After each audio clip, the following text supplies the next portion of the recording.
I just wanted to welcome everybody here and back to we're going to wrap up part of our program, or at least the presentation part, with a Q&A that's going to be moderated by John Kempf. And John Kempf is the man that needs no introduction, but I'm going to do it anyways. So I'll give you a quick introduction of John Kempf, and then I will pass things over to him. So John Kempf is a leading crop health consultant and designer of innovative soil and plant management systems. He is founder of Advancing Eco Agriculture, as well as the founder of Kind Harvest, the agriculture social network. John is the host of the Regenerative Agriculture podcast, where he interviews top scientists and growers about the science and principles of implementing regenerative agriculture on a large scale. And he is also the author of the book Quality Agriculture. Needless to say, John keeps very, very busy. Please welcome John and the rest of today's speakers for a Q&A. Thank you, Sarah. Thanks, everyone. Yeah, I think that's the first time anyone has ever introduced me as keeping busy. But you know, I have so much fun at what I do that it doesn't really seem that way most days. But then some days, yeah, it does. All right. Well, I want to say thank you to all of you. The presentations so far over the course of the day have been an absolute delight. The energy has been very fast-paced and intensive. We've had lots of really great questions from our audience. So thank you to our audience for everything that you've brought. And there are still lots of really great questions left over from the presentations that we'll go through and get some of those as well if we're able to. And I'm sure more questions will be coming through here. So for our audience, you're welcome to ask any questions that we didn't get to in the Q&A or in the chat, and we'll get to as many of them as we can. To kick things off, I want to ask a question, and I'm going to ask this question of the group. Each of you can, I'd love to take just a couple of minutes to answer this question. What is it that you wish all farmers knew? As farmers begin making this transition or begin considering regenerative agricultural practices, and they come from a background where they have not had this level of experience or exposure to regenerative agriculture, what is it that you wish all farmers knew to help them on their journey? And so, Dennis and Steve, I'm going to go to you first. Oh, that's a great question, John. And I guess my answer as we head down this path is I will say it's okay to be judged by your neighbors. And the way I'll answer that is a lot of times in agriculture, we do things that may not be good regenerative principles because how we are judged by weeds, how we're judged by tillage, all those things that disrupt the regenerative process. You know, there's the good old boy group of farmers are all get together and they talk about you. The coffee club? Yeah. You know, so I guess I would say that, and the highest yield at the coffee shop is not always the most profitable farmer. So I guess those would be the things that I would say. It's okay to be judged. All right. Thank you, Dennis. I didn't see Steve participate in that response, so we're specifically excluding him this time. Do you buy duck oil so it'll just roll off your back? Yeah. It's hard to find that at the store, though.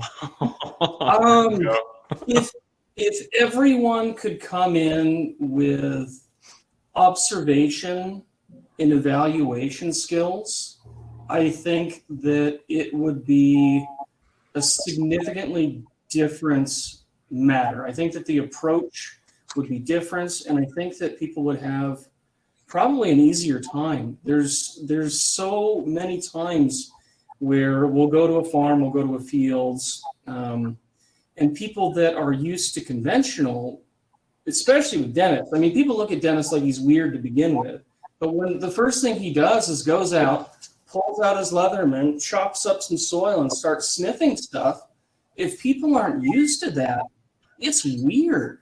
But the reality is our senses are unbelievably incredible. I mean, our nose can differentiate millions of different smells. We have this ability to pick up on these. And as you train yourself, you can start incorporating those. So starting off with the observation, like Stephen said, taking that data, if you take too much, and you can't digest it, it basically becomes useless. So observe, know what you're observing, see what you see, I guess is stealing somebody else who's much smarter than me's quote.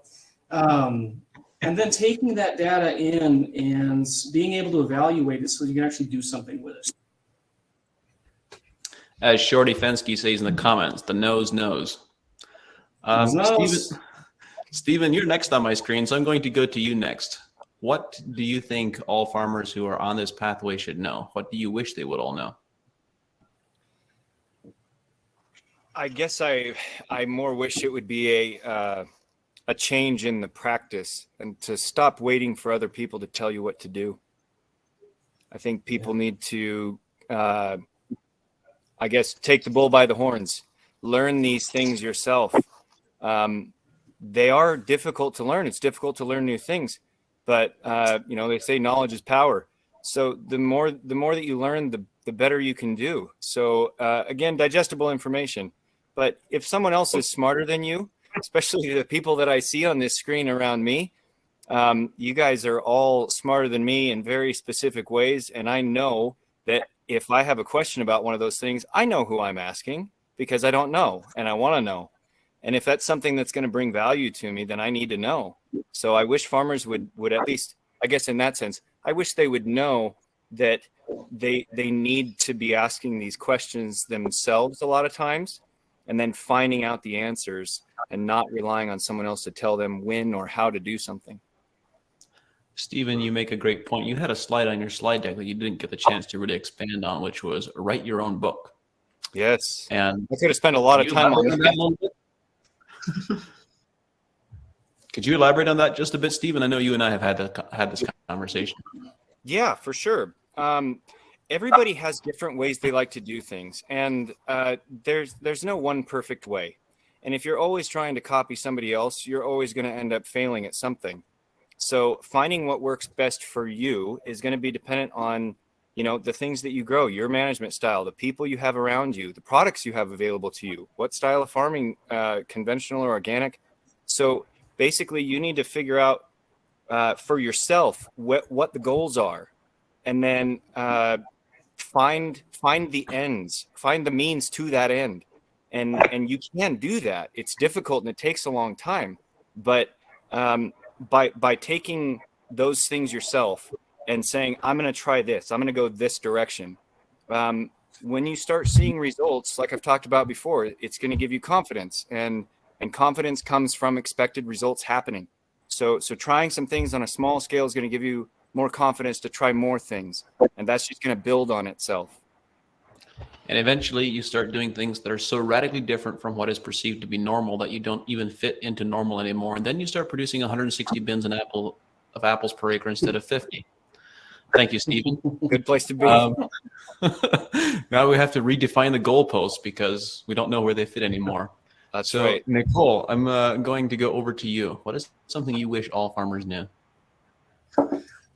Thank you, John. And these questions are always hard because you've got to say one thing. And I think Stephen and Dennis and Steve, I totally agree with where you're coming from. And I think one of my take homes is just how you're not alone. And it feeds in a little bit to what you were saying too, John, we find circles of friends might change, but that sense of like being totally isolated there's a huge community out here. So getting in communication with whatever that looks like, if that is events like this or WhatsApp groups or phone groups, or there is always people that are wanting to share information on the ground and often willing to come and see your place or go and see others. But stepping out of that sense of isolation, I think, is huge. And then that even deepens down to the fact that you're not isolated in terms of your microbial life. And, you walk out in the fields and they all know that you're out there, that there's so much life and diversity around us. And probably my first action is to always dig a hole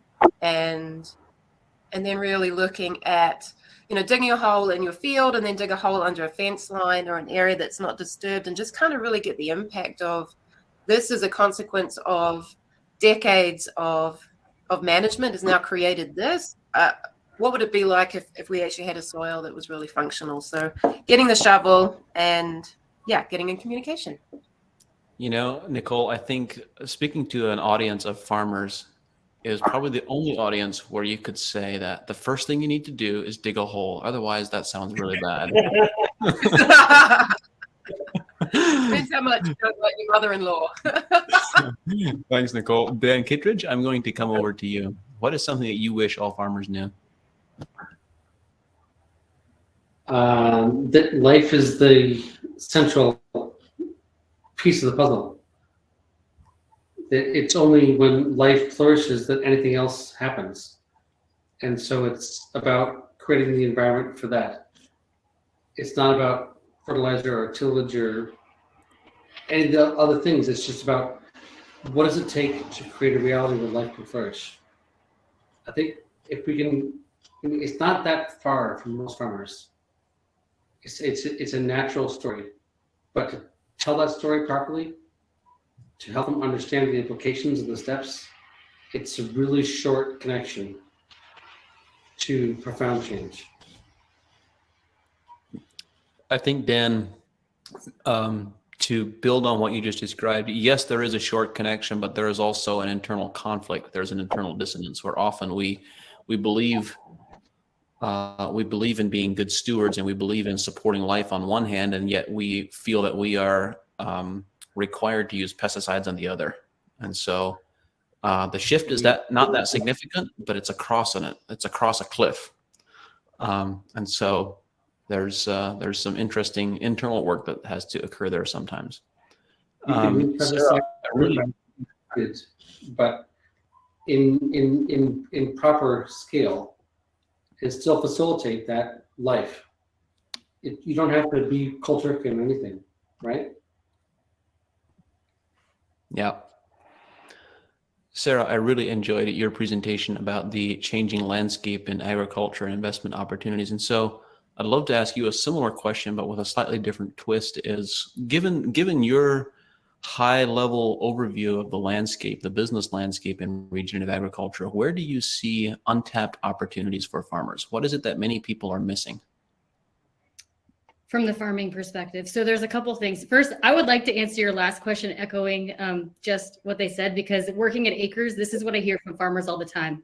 If I invite them to speak or ask for their input, I'm just a farmer. Nobody wants to hear from me. And I just want to correct that because it's not true. I mean, we've all talked about communication in your answers. And I think the farmer story really needs to be told. And so I think continuing to have confidence that your story is valuable, no matter where you are in your journey, is really important. So that's the Acres side of me speaking right there. The RFSI story, the RFSI side of what was the question again? It was untapped opportunities. Where are the untapped opportunities that many folks are not seeing or missing or unaware of? Okay, so where are the farmers? So I guess there's two things I think of, and one relates to what I just said, which is operationally, I think farmers, I hear they're not the people, they're not marketers, they can't talk about themselves, and so therefore they're missing out on connections they might be making within the sector. So I look at it from a much bigger scale, not just connecting with farmers, but connecting with the supply chain and connecting with consumers and investors. And so I think there's a missed opportunity when I don't want to say shy away because farmers are so busy, but when we step away from making connections, but I would say on the other side of things with the investors, there's also an untapped opportunity for them to learn from farmers. So I think those are the two things. One, make sure that you're communicating with folks.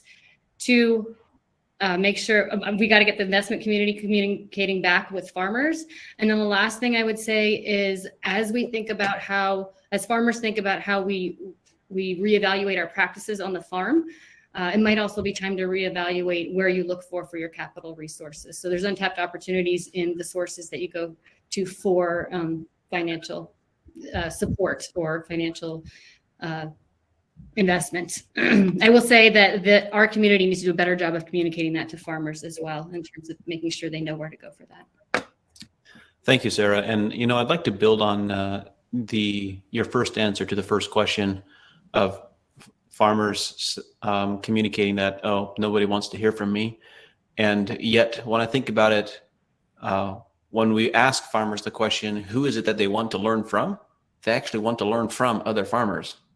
So we want to hear other people's stories. We want to connect with our peers. Stephen, there's a question that has come through that is directed towards you that I think is a very important question.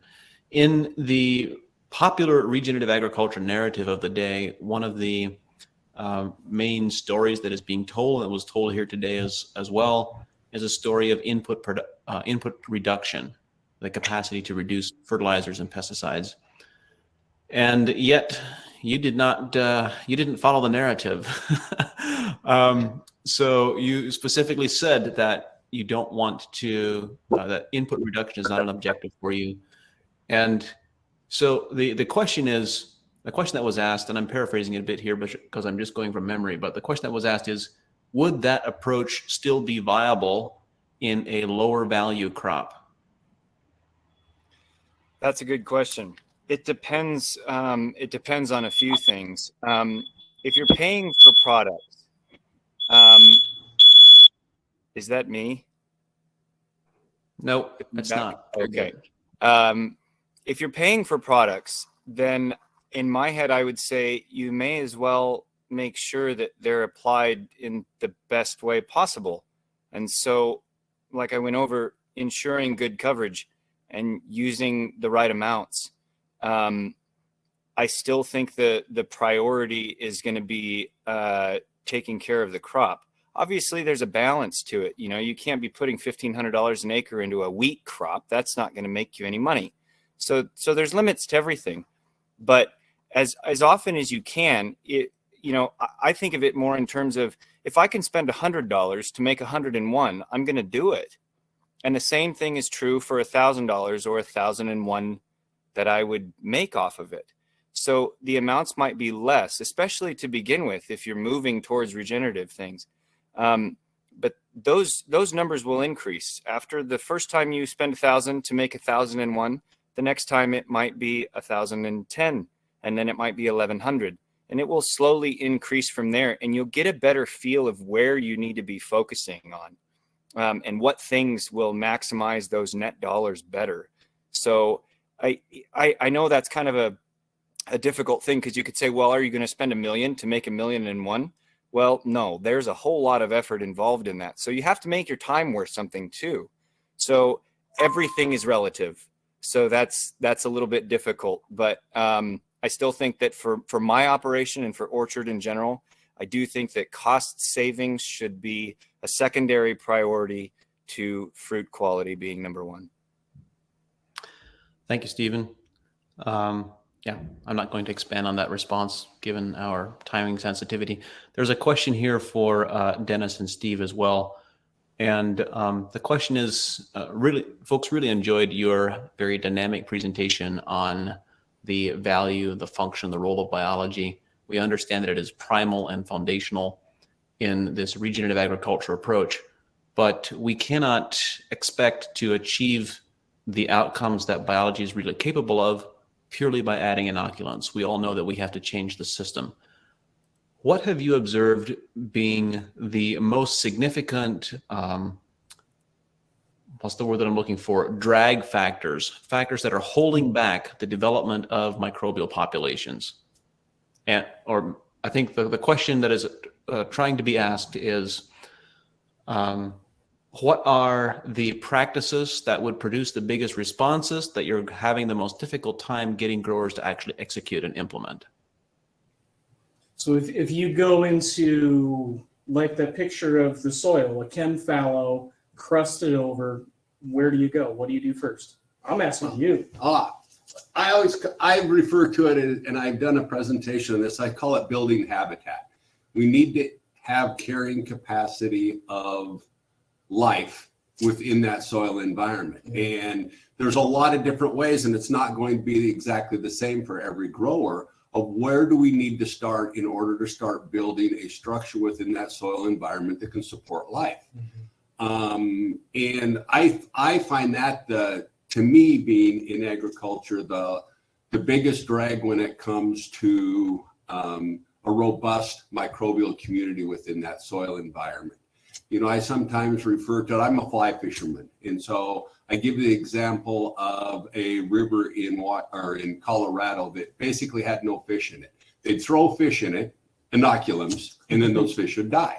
They'd throw more fish in and those fish would die because that river did not have the ability to support fish. I mean, we built structures, they took out the chemical contaminations, they started getting food sources in there. Suddenly it's a gold medal water. You can go there, fly fish, it's absolutely beautiful. This holds true to our soil environment also. So what things as a grower can we implement to start building that carrying capacity or that habitat to support life? And, you know, I mean, we talk about no-till, we talk about tillage, we talk about fungicides and herbicides and the use of these, we talk about nutrition. And, you know, we gave the example of getting plants out that are photosynthesizing to feed that biological community within that soil environment is going to be the best success for building a robust population within that soil environment. And then understanding what we can or can't do in order to destroy what we've just built. It's pretty easy to take 2 steps forward and 5 steps back in one thing that we can do sometimes in agriculture if we don't pay attention. Thank you, Dennis. Does that answer the question? Yeah, that's good enough for now. I'm conscious that we're running up against the clock very quickly and I have questions for a few more folks here. Dan, you've been really good at giving concise answers tonight, perhaps a little bit too good even. So I'm going to ask you a big question. And the question is, if when your dream is realized and you have a sensor and a meter that can do the things that you aspire to, the things that you describe in measuring nutrient density, what does the future look like? What does that future reality when folks have the capacity to measure nutrient density on a common basis look like? How do you imagine that being different from what it is today? Well done, John. Good question. At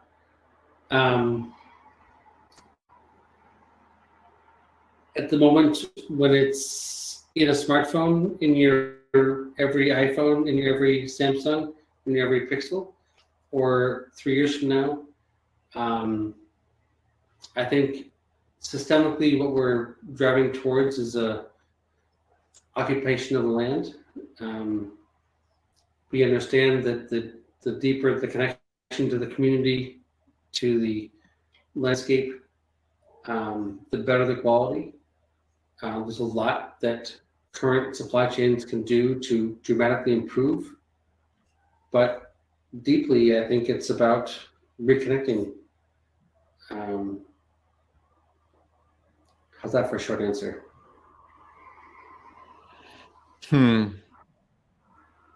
I can keep going, of course. Yeah, I think, can you expand on that for us for just a little bit, specifically in food and agriculture, general supply chains? When you talk, you mentioned repopulating the landscape, and that's from my perspective a very futuristic perspective. But what are the interim steps until? What's the pathway to having nutrient dense food be the majority of the food supply chain? Well, the growers that are producing higher quality are affirmed for it and offered premiums. It's imminent, basically. We've identified variation across dozens of crops. We've connected that to management. We're defining nutrient density across the board. In short order, people have been able to say, this wheat is in the 80th percentile or the 20th percentile. This beef is in the 70th percentile or the 30th percentile. It's imminent that those who are producing more will be provided some capacity for a premium. Not that they should need to accept it because their cost of production is lower, because their gross, net profit per acre is going to be fine. But either way, let it be that until it, spreads more broadly. But I think the way we drive the regenerative proposition is through the quality of the food. I think the more powerful economic vector, then tons of carbon per acre, $30 per acre for carbon, whatever it is for ecosystem services, 200 net per acre on nutrient density and a premium. That's going to drive this thing much more powerful than anything else. So, All right. and yeah. Nicole, I'm going to move over to you. The question that I have for you, you have, of all of us here on this panel, you have traveled most widely all around the globe. You've had the opportunity to interact with lots of acres of regenerative agriculture.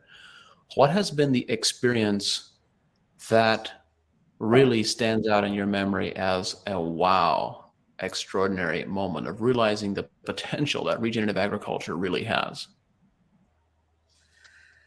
Oh gosh, there's so many. But I think it is the value of traveling for all of us, which is harder these days, is everywhere you go, people think that they have the most challenging environment.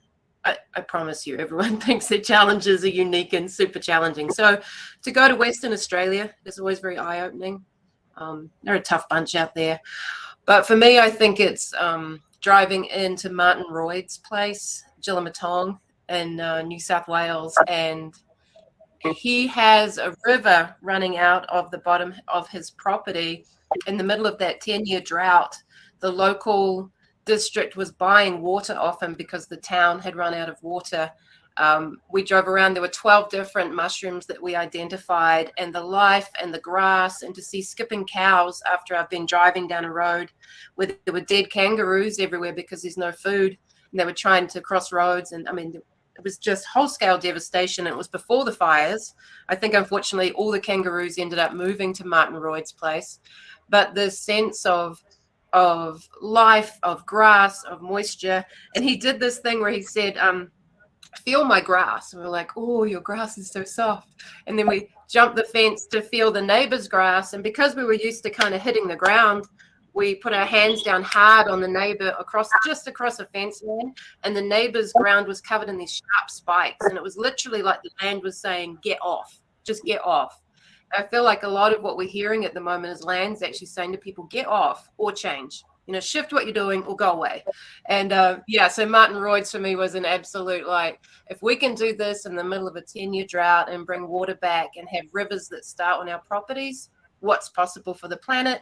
And what was really amazing is the Minister for Agriculture ended up visiting him, and they've now invested $400 million into a catchment program with Maloon Creek to restore an entire catchment after seeing the inspiration that he provided. So it comes back to, you might feel like you're one single person, but the impact that you can have is just huge. So yeah, thank you to Martin.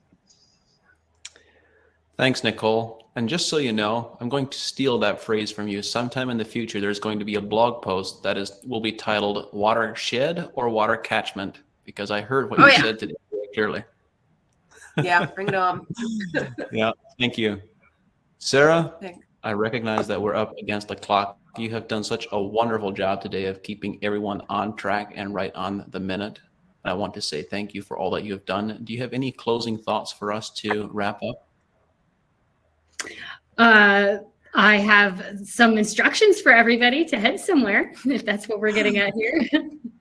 I think my first closing thought would be echoing what our entire team at the Regen Rev group would say, which is thank you again to all of today's speakers and to John for moderating this session, and to our audience who has stuck with us for an awesome day of content. We certainly hope you've learned some great things today. Hold on one sec. I actually have a slide to go with this. We hope you learned some tips for your journey today and are excited to continue on this journey with you tomorrow. But if you have more questions, please contact the organizers or join them in the expo booths in just a moment. They are here to help.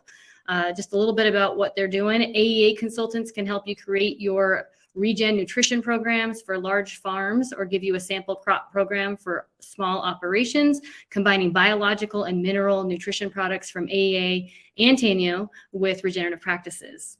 You can contact Tanio Biologicals for more information about getting started with biological inputs, which we've heard a lot of good things about today.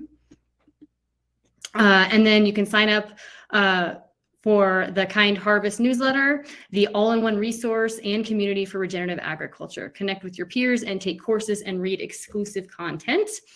And finally, you can sign up with all the newsletters of the folks and get notified of the recordings and when they are available. You can follow Regen Rev on YouTube, Facebook, LinkedIn, and Twitter. How is that for a whole bunch of calls to action for you guys? We're going to keep you busy.